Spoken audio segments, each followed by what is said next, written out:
time, seen a lot of things, and we're so happy to have you join us tonight. So, Richard, it's your floor. Thank you so much. I'm going to share my screen and just. Can you all see my screen now? Yep. Yes. Yes. Yes. Great. Well, thank you so much, Linda, for that introduction. And I'm so happy to be here to speak to all of you at the Citizens Climate Lobby.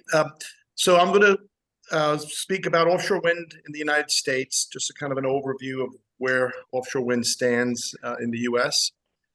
I'm going to speak about the first commercial scale offshore wind project, which is Vineyard Wind, which is currently under construction.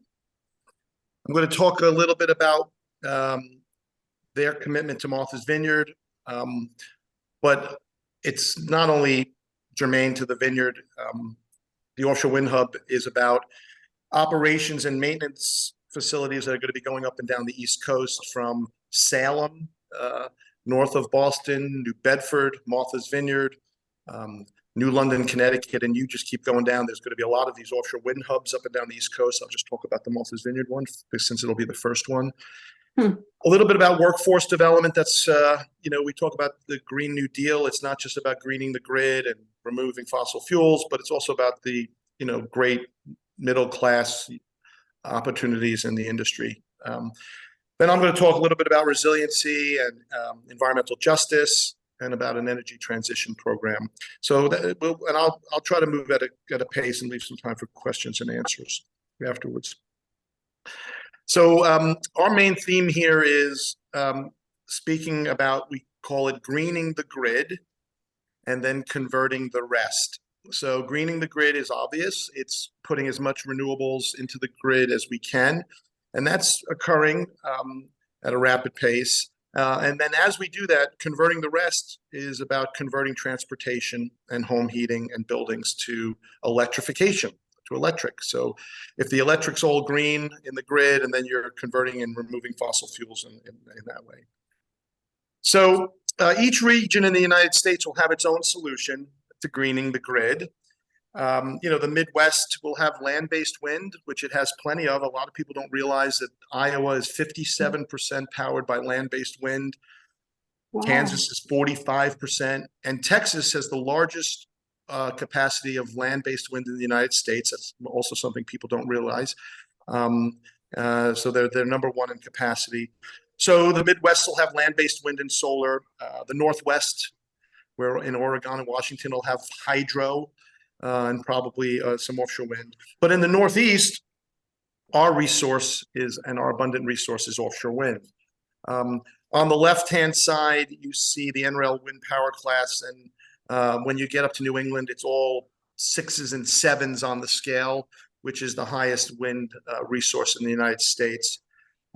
It's, off of Martha's Vineyard. And you mentioned it, Linda, earlier. It's always windy down here, especially from November 1st through, into June. So it's a great resource. The average wind speeds of about 22 miles an hour all year long.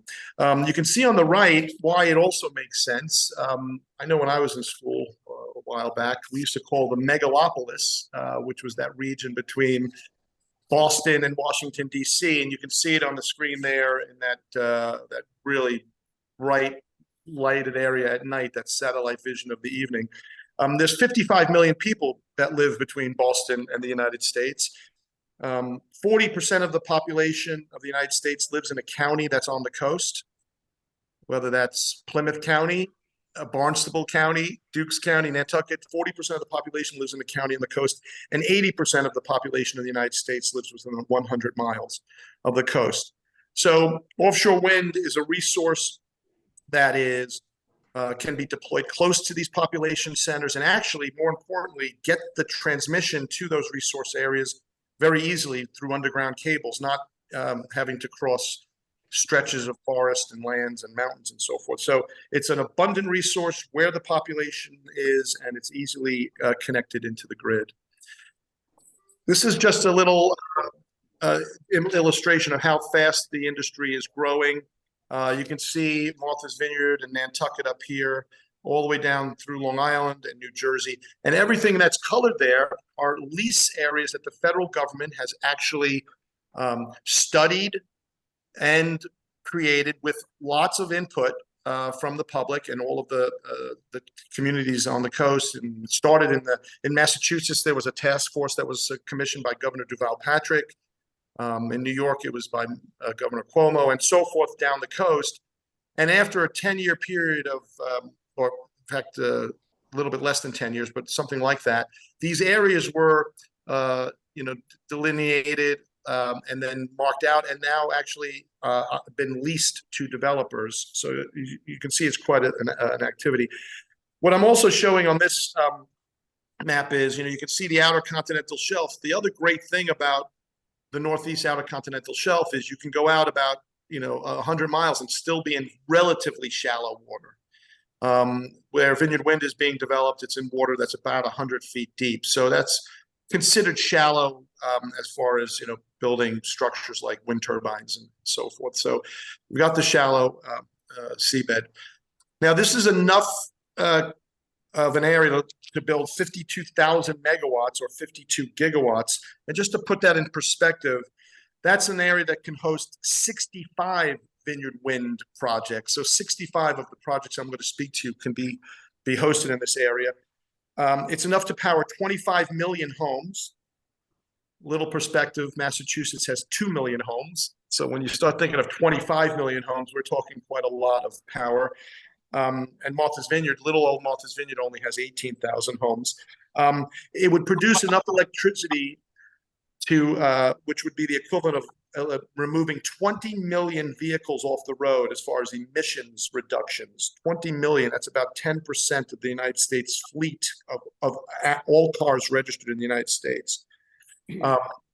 And this one area alone would hire at least 2,000 offshore wind technicians and 10,000 workers that would be associated with these projects. And this is just another view of that and a list of some of these companies. You'll see Vineyard Wind up here, which is number 7, but you'll go all the way down to to 31. So I think this catches a lot of people by surprise how active offshore wind is in the United States right now and how very, very fast it's being developed. The United States under President Biden has an ambitious target of 30,000 megawatts by 2030. So not quite the 52,000 I mentioned earlier, but in a very short period of time, there's a lot of activity happening here. That's the East Coast. I also want to just highlight there's activity down in the Carolinas, which you can see on the right, Gulf of Mexico, and I think very interesting on the West Coast. It's all starting now. The issue on the as you go further south on the East Coast, there's less wind, and as you get to the West Coast, the water's depth gets very, very deep, very, very quickly. So that's also going to limit a little bit about what can go on in those areas. So this is just a chart, not to get too lost in the details, but just to kind of demonstrate what's going on. All offshore wind farms that we're speaking about are in federal waters, right? That means that it's no closer than 3 nautical miles to shore. Now, we worked with the federal government over the last 10 years to actually have wind farms, in the case of Massachusetts, no closer than 14 miles. So we were actually very successful in moving the wind farms, not having them right on shore, but, which would have been 3.1 miles, but having them out. That was a lot to do with visual impacts. These turbines are very large. There's going to be very, very many of them. And then there was also impacts on environmental habitat that they wanted to avoid. Also reduce conflicts with commercial fishing and recreational fishing and other uses in the ocean. However, that's all federal, but the contracts to sell the electricity is through the states. So right now, there are 24 power purchase agreements that are already executed. So Vineyard Wind has one of them, but there's 24 other ones that are happening. And in probably the next year, that number will be 26. And in the year after that, that number will be 29. There's something along the magnitude of 2 to 3 power purchase agreements with the states being executed every year. So that's driving the customers, right? The customers are the state's electrical utilities. The states have set targets right now through their legislature. Somebody mentioned earlier about a bill that was in the House. Well, Massachusetts, through the legislature, has committed to buying 5,600 megawatts by 2035. But Governor Healy has just introduced a bill, and you can look it up, to increase that 5,600 to 10,000 metric tons by 2035. So that 39,000 is already up to 45,000. You know, you almost have to make a new slide every 6 months. It's moving so fast. There's currently 16 construction and operation plans under review by the federal government. 2 have been approved, and 8 more will be approved within the next 12 to 18 months. So you really get a sense that this is moving very rapidly. And on the right, when you look at the numbers, what you see, what's currently being permitted right now, what is not being permitted, but the developers have site control, meaning they have leases that they're currently beginning to evaluate. And when you look on the far right, the pipeline in the end of 40,000 megawatts, so you can already see that we're kind of rapidly approaching that 52,000 megawatts that's able to be hosted. But interestingly enough, look at the 2 largest boxes, the green and the red at top. That's New York State and Massachusetts. Massachusetts is on the leading edge of this technology. Companies are locating in Massachusetts. They're locating operations here. They're locating manufacturing facilities. President Biden was in Somerset about 6 months ago, and he did a ribbon cutting for a company that's going to relocate their Italian plant and build a plant in Somerset at the site of an old coal-fired power plant to build cables that will support the offshore wind industry. So that's a little bit of an overview of the U.S. And now I want to talk about Vineyard Wind. Vineyard Wind had the distinction of being a question on Jeopardy about 6 months ago. And maybe many of you will know the answer to this question, which is, what is Massachusetts? So Vineyard Wind is an 800 megawatt offshore wind farm. As I said, in order to build out what I mentioned earlier, we're talking about 60 Vineyard Wind projects, 65 Vineyard Wind projects. But you can see Vineyard Wind is an area 14, the closest to shore, 14 miles to the coast of Martha's Vineyard. They're gonna base their operations and maintenance facility in Vineyard Haven, which I'll talk about later, and they're staging all of their construction out of New Bedford. So where are we right now? The export cable for the offshore wind farm, the 35 miles from Barnstable here, Covels Beach, to the wind farm area has been laid. So all of the export cables have been now installed. There's been an onshore substation that has been built. Turbines are arriving from Canada and France into New Bedford in May. They will be pre-assembled in New Bedford at the New Bedford Marine Terminal. They'll be brought out to the area, and steel will be in the water beginning in May. So it's kind of first steel in offshore wind will be in May. Turbines installed in June, and the first power, beginning in June, and the first power is predicted in October. So Massachusetts will be the first state in the union to say, we have offshore wind powering our grid in October, and then that will gradually commission all the way through May of 2024 when the wind farm is producing 800 megawatts of power. So that's what's represented here. Just a little bit about the project. The project is going to use the largest offshore wind turbines that are available in the world today. They are the GE Hallade X offshore wind turbines. One rotation of the blade of the turbine is enough to power your house for 2 days. And you can get a sense of the scale of that turbine there on the bottom. It's 853 feet to the top of the tip of the blade. So these are very, very, very large machines. You get a sense of the scale of the nacelle, which is the top bit of the turbine. These little sections here where the blades connect, but those are individuals. So you can fit 12 individuals inside the top of that nacelle there. Cables, I mentioned they've already been laid, the export cables. And the onshore cables have also been laid. I'll show you some pictures of those. you know, because once the cables reach the shore, they come ashore, and then they are ducted under the grounds in Barnstable. One of the nice things about Barnstable, there was a host community agreement that when Vineyard Wind installed the onshore cables and opened up the road, they helped Barnstable place sewers in those roads as well, which was a big objective of the town of Barnstable for improving the quality of their watershed. And you get a sense of the size of the cable. These are not, you know, not that large. There's a gentleman holding an image of the cable on the left of the export cable. So I'm going to walk through some pictures now. Pictures tell 1,000 words. This is a picture that was taken about a month ago of the offshore cable that was being manufactured and tested. And you can just see we needed 35 miles of cable, and we needed 3 of them. So you can start seeing how much cable that was needed. This is a picture of about 2 months ago of the cable installation. So if you can see one of those coils in this picture, you can see that coil on this vessel in the bottom left. It's being installed in the top here by a jet plow, which goes and operates robotically on the bottom of the seabed and trenches that cable 5 to 8 feet below the seabed. So this cable is buried under the seabed. It's not laid on the seabed. It's buried. And then there's a picture on the right. This is the onshore cables being ducted in the road work in Barnstable. I mentioned that earlier, so that's all been completed. It goes to an onshore substation. So the electricity coming in is at 22 kilovolts. Sorry, 220 kilovolts, apologies.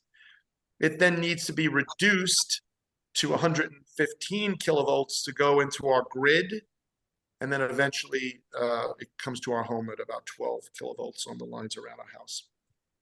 That's a recent picture of this onshore substation, which is being built in Hyannis, just south of Cape Cod Highway, and you know, on Independence Park by the hospital in Hyannis. This is an image of the transition piece, which is a piece that effectively sits on top of the monopile, which is embedded into the seabed. And you just get a sense of the scale of that transition piece. That transition piece is about 80 feet high, standing up on the right-hand side. Look at the size of the towers. Those are individuals inside one of the towers. That's going to be that's being built. So that's the Vineyard Wind project. I now want to move a little bit closer to home onto Martha's Vineyard. So lots of you seen pictures of Martha's Vineyard. Those 3 stars are 3 locations that Vineyard Wind is currently building right now. One is a port, one is a warehouse and operations center, and one of them is at the airport where a helicopter will be operating. So anybody who's come in on the Steamship Authority into Vineyard Haven Harbor, this is an aerial view of Vineyard Haven. The marine terminal is going to be in the upper right circle, or that I'm showing you here. That's where the marine terminal is built. The operations center is being built down the road, and it's really exciting. Tisbury has had a working waterfront zone for a long time, but there was not a lot of investment in the working waterfront for many years. And as you know, with property prices the way they are, one could say that there's been a lot of lack of investment in this area.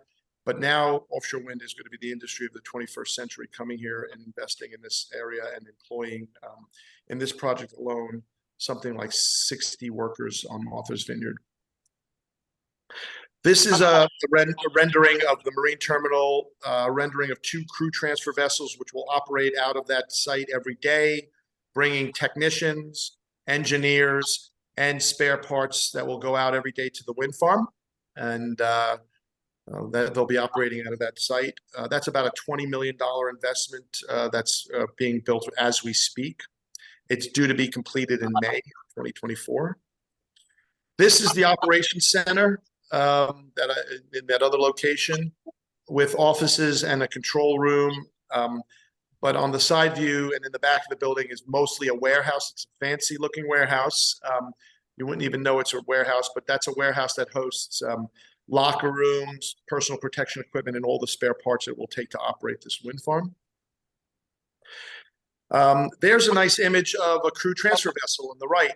And just to give you a sense of the scale, where you see that transition piece I showed you earlier, there are some technicians that are about 80 feet above the sea surface there. There's a picture of the tower. There's another picture on the left-hand side of that crew transfer vessel. So, it's hard to really comprehend the scale of these turbines until you start seeing these pictures. This is an image of a crew transfer vessel that's docked up to a turbine. And you can see those technicians already making their way up to the top to start their day's work of maintaining the wind farms and servicing the wind turbines. And there's a happy crew on the top of a turbine. Those are the 5 turbines that are 1 mile off the shore of Block Island. Many of you may have seen those turbines if you've ever visited Block Island. That's really a pilot project of 5 turbines that produce 30 megawatts of electricity rather than the 61 turbines we're talking about making 800 megawatts of offshore wind, but nonetheless, a really successful project. The third site on the island is an airport hangar, which is going to be located at the Martha's Vineyard Airport. And here's a cool picture of a technician being lowered onto the top of a turbine.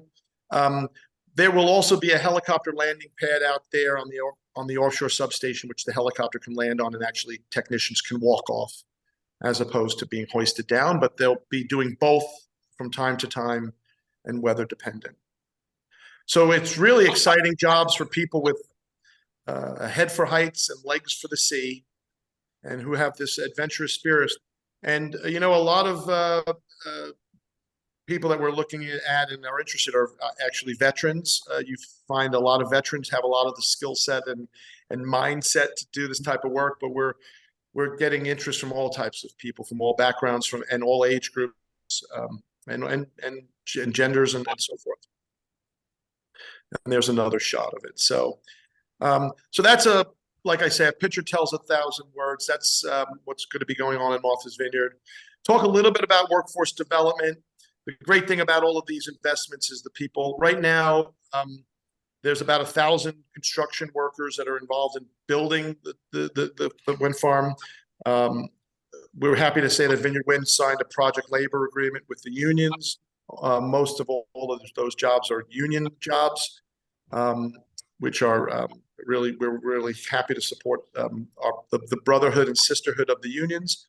And some of the jobs we have listed here, which it's just worth mentioning. The permitting and development, planning and development part of the project, that's really about a 5-year, maybe a 7-year process of doing the engineering, the scientific monitoring, permitting, education and outreach, lots of financial modeling, legal structures. Then you move into the construction, into the project, which we're in now.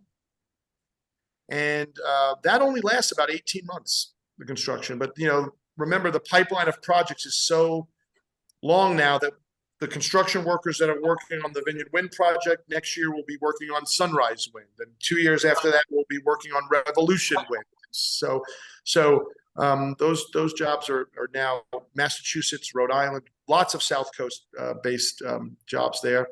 And then the operations and maintenance, which is going to be on Martha's Vineyard for this project, but as I mentioned earlier, up and down the whole East Coast. Those jobs are around for 25 years, which is the anticipated life of this wind farm. So we're actually out there now hiring. We've hired our first offshore wind technicians. They're actually training right now. We're in the process of hiring our mariners, meaning the boat masters, mates, deckhands. We're in the process of hiring lots and lots of positions over the next year. We're really ramping up to the point where Martha's Vineyard will have about 60 full-time workers on this project. So I'm going to just pause there and just take a breath and pivot to, we've really kind of spoken about greening the grid, with offshore wind. It's worth noting that Massachusetts, under Governor Healy's bill, which I mentioned earlier was introduced, is really targeting to have Massachusetts 70% powered by offshore wind over by 2045, 70% of our power. Solar will make up an important part of the mix, but it's only going to make up about 10%. We've done so well in solar in Massachusetts for a state that ranks 35th as far as solar potential. We're no Florida, we're no Arizona, but we're still moving to having solar on every residential house we can in Massachusetts. That's still the goal. But you're never really get above 10 plus or minus % of the grid. It's never going to be that big. So if people ask why not do more solar, we're still trying to do as much solar as we can. It still will only make up about 10% of our mix. And then the remaining 20% is going to be a mix of mostly hydro power from Canada, which is a renewable source. And it's also dispatchable, right? What you may be aware of, you produce electricity when the wind blows in offshore wind, but you don't when it doesn't blow, and you produce solar when the sun shines, and you don't when it doesn't. So the great thing about hydro is it is dispatchable, and that could help shave out the production of renewables, because that is the big challenge, that it will be done with resources like solar and with hydro, and the development of battery storage technology, which is also advancing at a rapid pace. And solar and offshore wind do complement each other as well. As far as, when it tends to be very, very windy in the evenings, there's no solar and so forth. So that was all about greening the grid. I do want to talk just briefly about converting the rest, right? So everything I was just speaking about was the grid side of it. But now what we're talking about on Martha's Vineyard is converting the rest. We've also been able to negotiate with the Vineyard Wind, that they funded $7.5 million for Martha's Vineyard to help us do two things to make our critical facilities more resilient. And what that means is for us to place solar on as many municipal and nonprofit facilities as we can, with battery storage associated with them, so that those facilities, whether it's wastewater treatment plants, water departments, municipal buildings, shelters in case of storms, cooling and heating shelters, sources of public water, we are going to be deploying that money to put solar and battery storage. And the concept there is we're not going to be eliminating fossil fuel generators immediately. That's going to be an impossible task. But what we're going to do is have the solar with a renewable battery source in the middle of the generator. So when the powers go down, power is lost in these facilities, the first thing that will kick on is the battery that was charged from solar. And it will usually cover most outages for up to about 6 hours, the critical loads of these facilities. And then after 6 hours, if you still don't have power, then your diesel or propane fire generators will come on. Now, 95% of all the outages we experience out here are less than 6 hours. But when you do have the large catastrophic events, you'll still be required to have fossil fuel generators. But that will save a tremendous amount of fossil fuel for us on the island. And it's also going to be testing the technology that hopefully one day we can eliminate propane and oil-fired generators, maybe in the next generation of, the next 20 years or so. But this is a good start. The other part of that fund that we've received from Vineyard Wind is that we're targeting low-income ratepayers in environmental justice communities, but particularly low-income ratepayers, and that's as defined by HUD. Those are households that are earning less than 60% of the area median income, and we will be lowering their electric rates by up to $400 a year by offering them lower price for their power. So we're doing two things in this fund. We're making our critical facilities more resilient for nonprofits and our municipal and for our Native American tribes as well. But we're also helping our most needed individuals in our community and trying to provide a sense of environmental justice, which has been lacking, as most of us know. Lots of us can't afford solar, or lots of us have been never been able to participate in this, and we're going to make sure that we don't leave them behind. The final thing I do want to mention is that we've started something called the Energy Transition Program, which is helping residents and small businesses electrify their buildings. And how that works in our program is we will be working with Mass Save, which is that is responsible for the energy efficiency funds in Massachusetts. And we're going to try to help get that money out to our community quicker. One of the things that we've noticed, and the state notices, that most of us always pay our electric bills on time. And when we do, a portion of our bill goes to fund energy efficiency programs. The problem is that money does not get back to the communities very easily. There's lots of bureaucracy and hurdles. And what we've set up in this energy transition program is to try to eliminate a lot of that bureaucracy by making sure that that money comes back into our community, and especially back into the priority groups, which are English isolated communities, low income ratepayers, renters particularly are very low. They participate at low rates in these programs. And we're going to be helping them, first of all, by conducting home energy assessments of their home, which is a home energy assessment is an engineer comes in and does a full audit of your home, how energy efficient it is, and where you can make improvements by putting more insulation, by improving your ceiling, putting in air source heat pumps, and eliminating an old boiler or an old inefficient, unhealthy boiler. So we're working with our community to have these assessments and then work them through the process of getting all of the rebates that are available. If you are a low-income ratepayer in the state of Massachusetts, you can electrify your home and insulate your home for no cost, $0. If you are not a low-income ratepayer, as much as 75% of the cost can be covered. And a lot of people don't know that. That's for every single Massachusetts resident. And we're going to be doing that. We have an energy transition coordinator, but we've also set up a network of energy coaches.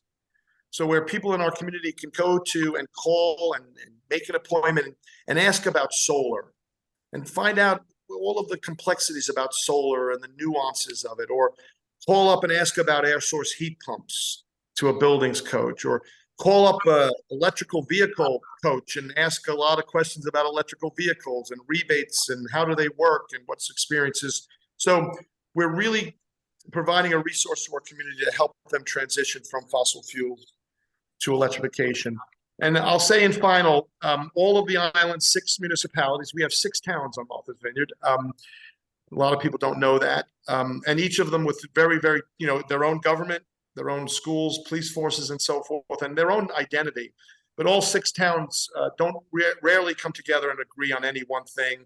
But all 6 towns last year, all of them on their own town warrants voted to be 100% renewable by 2040. So we're all behind this. There's a lot of momentum, and we're just so happy to be part of it. And we're so happy to be partnering with really forward-thinking offshore wind developers.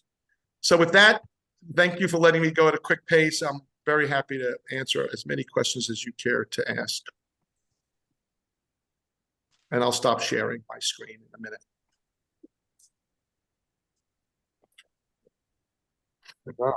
Wow, fabulous. Dick, why don't you go first? Dick Payne from Falmouth. You're muted. How about that? Hi, Dick. Okay. I enjoyed your presentation, and I'm a physicist and a physical oceanographer, so I've got some background in all this. But I've been following the ISO New England story, and you can attach to the grid, but ISO New England determines whose power goes to where, right?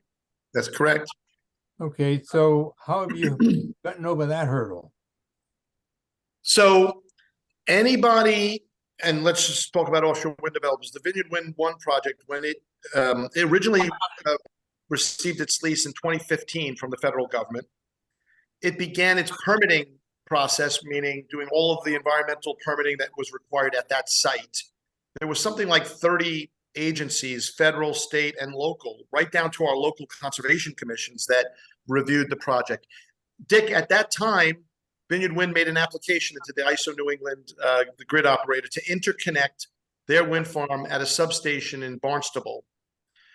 They then went through the 4-year process of all of the interconnection studies that needed to be required to make that possible. Wow. And at the end of that process, ISO New England granted the interconnection approval to interconnect 800 megawatts of offshore wind into a substation in Barnstable. So it was a 5-year, 4-year process. So you have to be thinking way ahead. Since that time, Dick, ISO New England has granted another 800 megawatt offshore wind farm to interconnect into West Barnstable, and another 1,200 megawatt offshore wind project also into West Barnstable. West Barnstable is a very big substation. They have 345 kilovolt lines that run all the way up to Plymouth and up to Boston. And ISO New England has also stated that will most likely be the last interconnections allowed into the Cape. The Cape will be fully tapped out. Now other wind farm developers are filing interconnections into New Bedford, Brayton Point in Somerset, and eventually even into Plymouth, I think, where the old nuclear power plant would be built. So, Dick, it's very much part of a very large interconnection strategy that is dictated by ISO New England.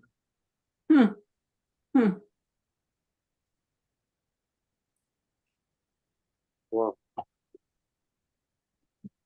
Millie? Yes, that was a wonderful presentation, Richard. Thank you. My question for you is, you mentioned that the lifespan of the turbines is 25 years. What is the plan? What will that process look like as we get close to that time frame? Yeah, that's a very, very great question. So there was 2 kind of events that happened in the development of any wind farm, but I'll talk about Vineyard Wind, but it's the same for every wind farm. The first was, I mentioned to Dick, was in 2015, the federal government held an auction to lease those areas I showed you earlier in my presentation. Vineyard Wind responded to that, won a right to negotiate a lease with the federal government. That lease was for 25 years, plus all of the years that were required for permitting. So, you know, permitting took about 5 years. We're done with that now. We're about to start construction. So effectively, it's approximately a 30-year lease, which we're already, like we said, we're already 7 years into the lease now. But we'll have another 25 years. So in effect, it'll be about a 32-year lease in this case. The reason why the Vineyard Wind 1 permitting took so long is because it was the first one. And the last administration stopped the project in the last couple days of the project. President Trump put a stop to it. So it took us 7 years. And the first one is always the one that takes the most bullets, so to speak, takes the most hits. But that's federal. Then, Millie, the second process that every wind farm developer has to get into is getting a power purchase agreement with the utility in the state. Vineyard Wind won its contracts with the state in 2019. Those were there for 25-year duration. So, you know, it's kind of all lines up, the lease and the contracts. Now, those leases are renewable and extended beyond 25 years. So, for example, you can extend the lease for, let's say, another 20 years or another 10 years. That will happen at that time.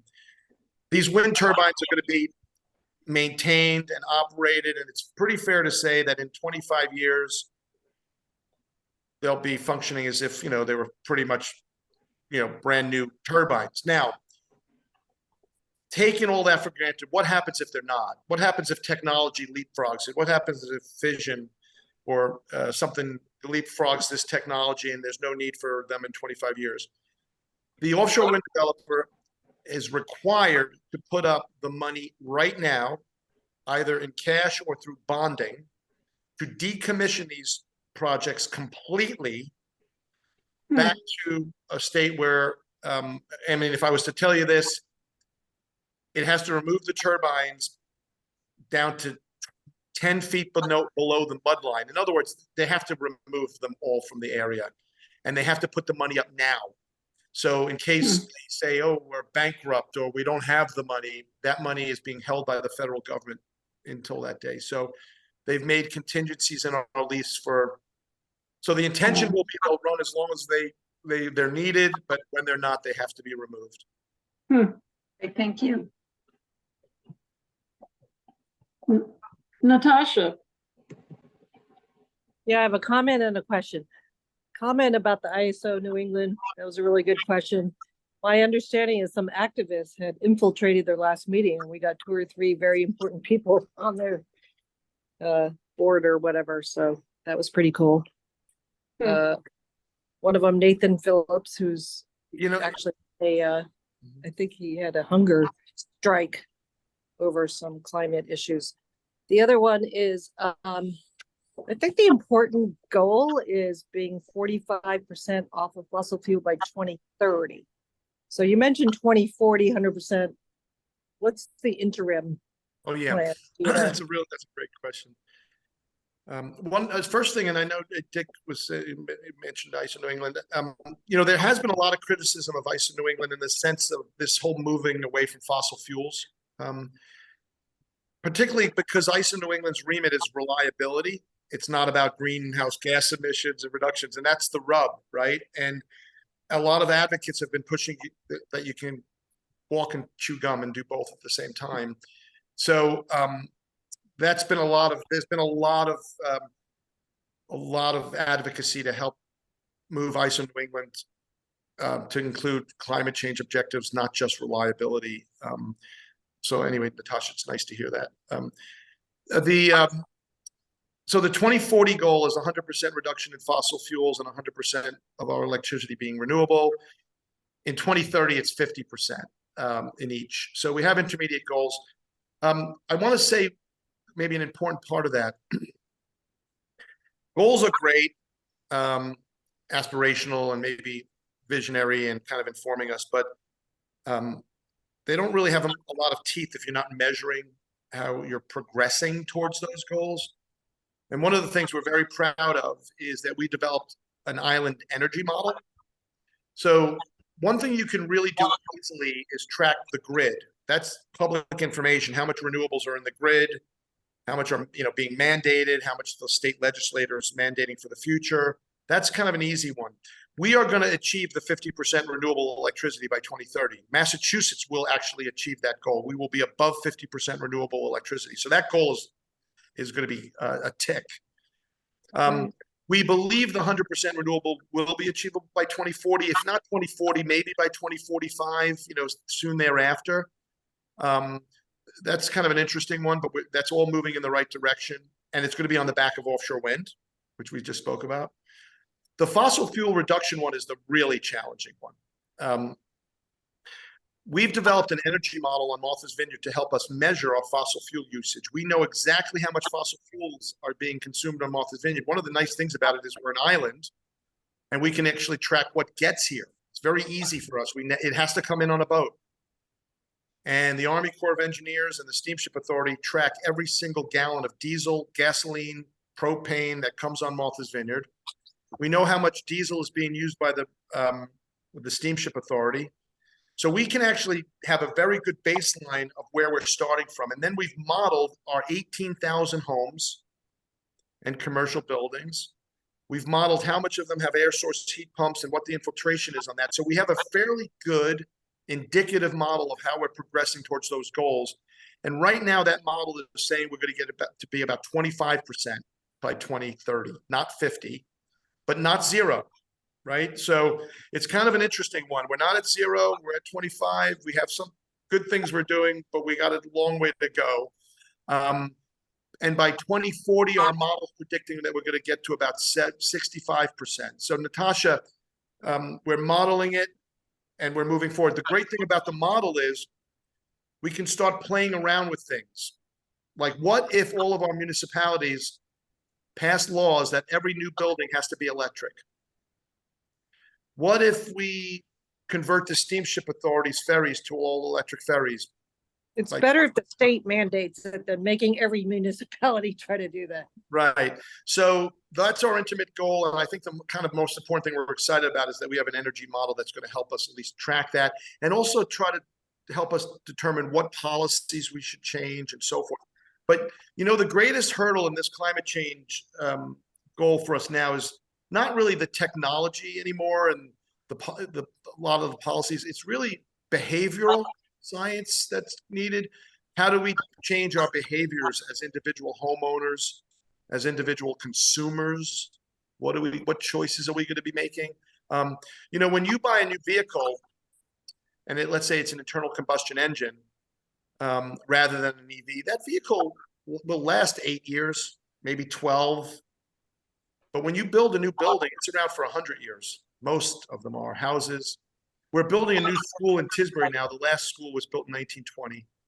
Wow. You know, most homes are. So, you know, lots of these things we're doing have long lead times. If we build a very inefficient school in 2022, we are stuck with that school in 2132 or 2122, right? So that's what we're working with, you know, trying to influence where we can make the most impact. Thank you. I have a question. When you talked about electrify the grid or clean the grid and then convert the rest, and we have a lot of conversations here in Plymouth about how do we get homeowners, how do we get people to understand what heat pumps are? You know, retrofitting seems, you know, there's the opposite of cookie cutter. I heard a speaker a week or so ago saying that, you know, the Reggie program that cleaned up the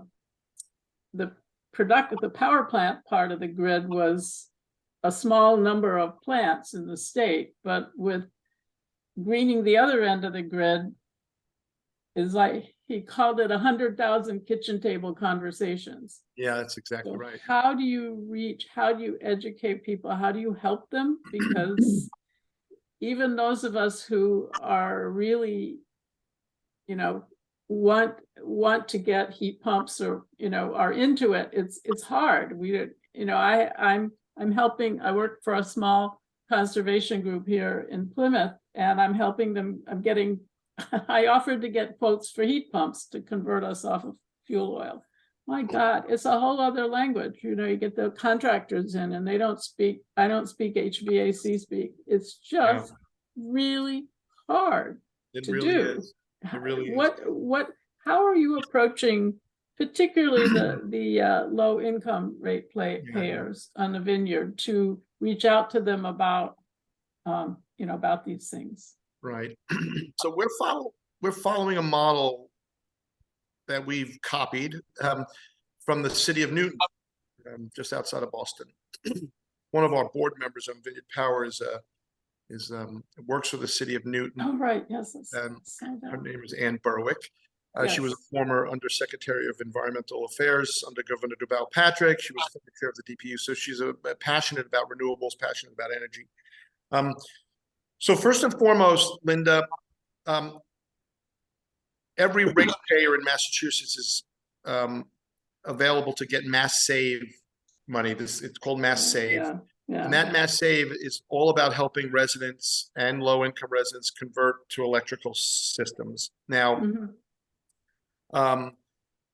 there's a little bit of a gap there, though, because there's a real big gap between somebody in Plymouth and Mass Save.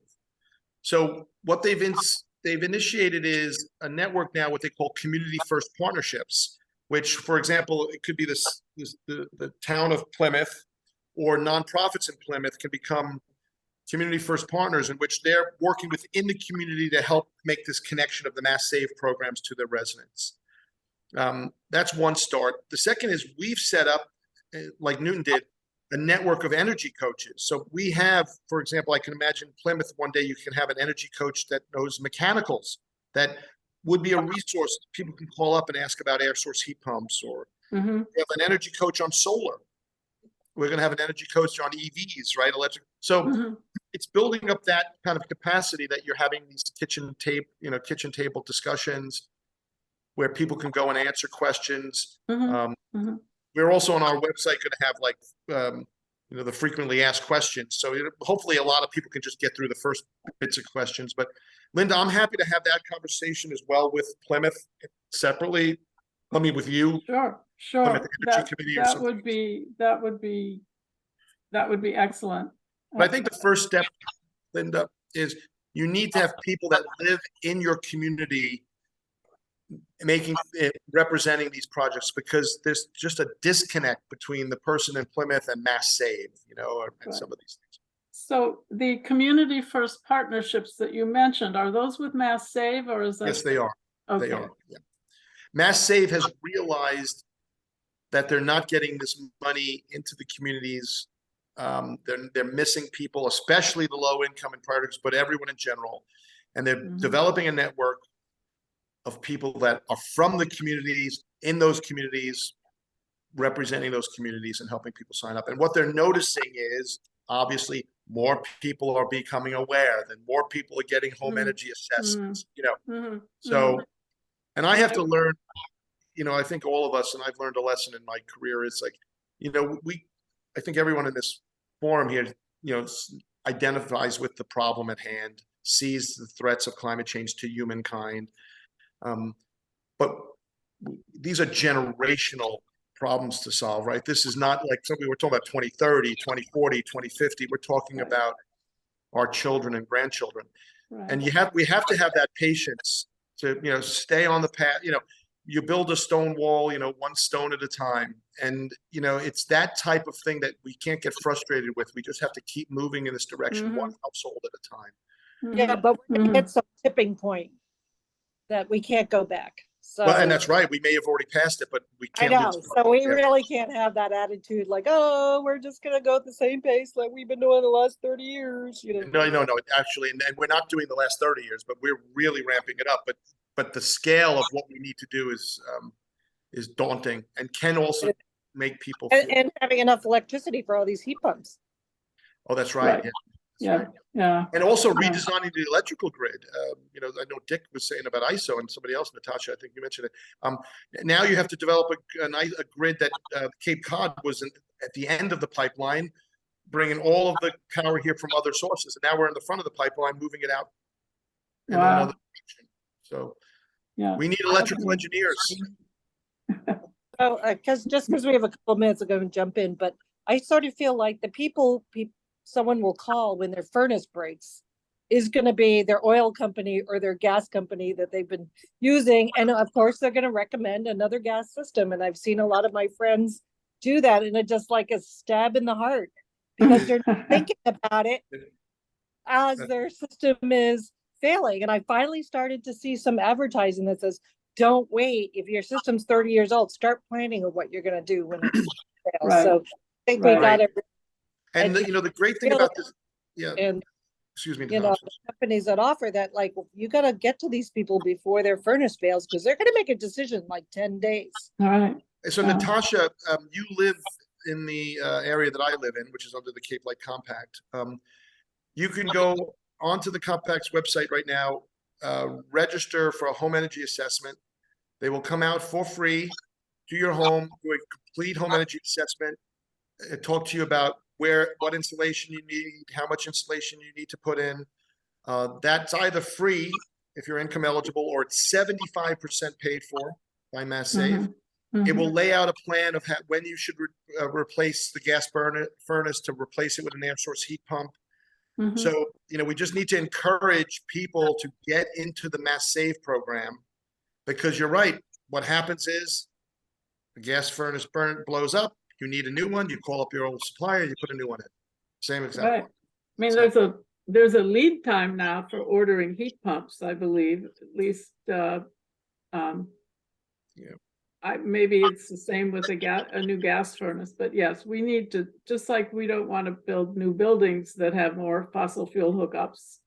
I mean, it's so clear. The one thing is air source heat pumps, but even these boilers now, they're pretty much 10-year, 12-year life, So even if you do it, it's 10 years. It's not, I say it does break your heart, but we got to just keep at it.